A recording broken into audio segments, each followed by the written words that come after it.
ഇപ്പൊ നസ്ലിനെ പൊതുവെ കാണുന്നത് ഇപ്പോൾ വരുന്ന നെക്സ്റ്റ് ജനറേഷനിലെ ഒരു സ്റ്റാർ ആക്ടർ എന്നുള്ള വാല്യൂ അങ്ങനെയൊക്കെയുള്ള രീതിയിലാണ് കാണുന്നത്. പക്ഷെ എപ്പോഴും പറയും ഇനി പുതിയ ജനറേഷനിൽ അങ്ങനെ സ്റ്റാർ ആയിരിക്കില്ല, അഭിനേതാക്കൾ എന്നുള്ള രീതിയിലാണ് വരിക എന്ന് പറയും. പക്ഷെ ഒരു ഇൻട്രസ്റ്റിംഗ് ആയിട്ടുള്ള കാര്യം തോന്നിയത് അങ്ങനെ ഒരു സ്റ്റാർ ആയിട്ട് നസ്ലിനായിട്ട് പ്രൊജക്ട് ചെയ്തില്ലെങ്കിലും ഇപ്പോൾ മീഡിയ ആണെങ്കിലും ബാക്കി എല്ലാവരും പ്രൊജക്ട് ചെയ്തുകൊണ്ടിരിക്കുന്ന സമയത്താണ് ആലപ്പുഴ ജിങ്കാന വരുന്നത്.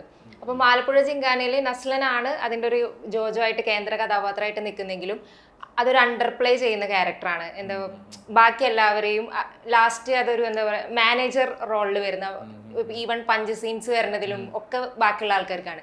ഇപ്പം ഈ ലോകയിലേക്ക് വരുന്ന സമയത്തും ഒരു വുമൺ സൂപ്പർ ഹീറോ എന്നുള്ള ടൈറ്റിലാണ് ആ മൂവി വരുന്നത്. ഇപ്പം നമ്മൾ പോസ്റ്ററിലെ പ്ലേസ്മെന്റുകൾ നോക്കിക്കഴിഞ്ഞാലൊക്കെ നമുക്കത് കാണാം.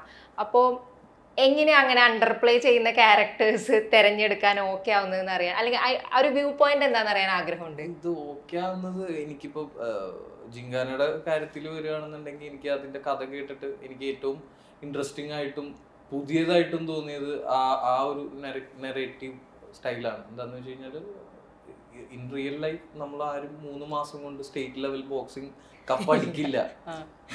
സ്റ്റേറ്റ് ലെവലിൽ പോയിട്ട് ജില്ല പോലും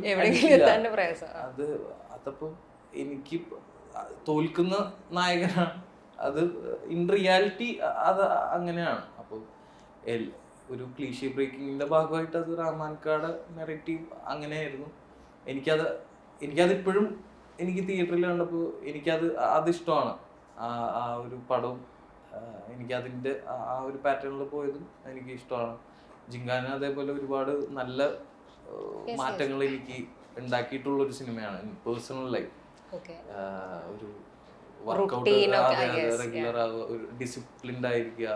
ഒരുപാട് സ്പോർട്സ് ആൾക്കാരെ കണ്ടിട്ടുണ്ട് ഞാൻ ആ സമയത്ത്, ട്രെയിനിങ്ങിൻ്റെ സമയത്ത്. ബോക്സേഴ്സ് ആണെങ്കിലും ഒരുപാട് അങ്ങനെ റിലേറ്റ് ചെയ്തിട്ടുള്ള ഇവരെല്ലാം ഭയങ്കര ഡൗൺ ടു എർത്ത് ആയിട്ടുള്ള, അവരുടെ എല്ലാം സ്കില്ല് ചിലപ്പോൾ ഒരു പഞ്ചില് ചിലപ്പോൾ ഭയങ്കര സ്കിൽഡ് ആയിട്ടുള്ള ആൾക്കാരൊക്കെ അവര് പുറത്ത് അവരെ പ്രൊജക്റ്റ് ചെയ്യുന്ന രീതിയും അതെല്ലാം നമുക്ക് പുതിയ പാഠം ഒക്കെ ആയിരുന്നു. പിന്നെ അതിന്റെ ഭാഗമായിട്ട് ട്രെയിൻ ചെയ്യുക എന്നുള്ളത് അതെല്ലാം ഒരു ലൈഫ് സ്റ്റൈലിന്റെ ഭാഗമായിട്ട് കിട്ടി ആ പടത്തിന് ശേഷം.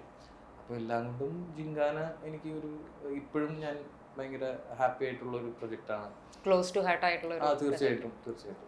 ഈ ലോകയിലാണെങ്കിലും എനിക്ക് ഒരിക്കലും എന്റെ തല എന്റെ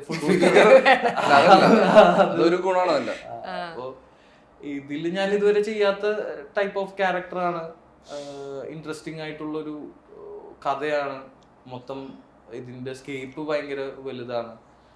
അപ്പോൾ ഒരു പുതിയ അറ്റംപ്റ്റിന്റെ ഭാഗമാവുക എന്നുള്ളത് എനിക്ക് ഒരു താല്പര്യമുള്ള കാര്യമായിരുന്നു. ഇത് കഥ കേട്ട് കഴിഞ്ഞപ്പോൾ ഇതിന്റെ ഒരു പാർട്ടായാൽ കൊള്ളാം എന്നുള്ള. അപ്പോൾ അത് അങ്ങനെയാണ് ഇതിലേക്കും ഓരോ പടങ്ങളും ഇപ്പൊ എനിക്ക് നായകൻ മാത്രം ചെയ്യണം അങ്ങനെയൊന്നുമില്ല. നല്ല ഇൻട്രസ്റ്റിംഗ് ആയിട്ടുള്ള ക്യാരക്ടേഴ്സ് ചെയ്യാൻ പറ്റുക എന്നുള്ളതാണ്.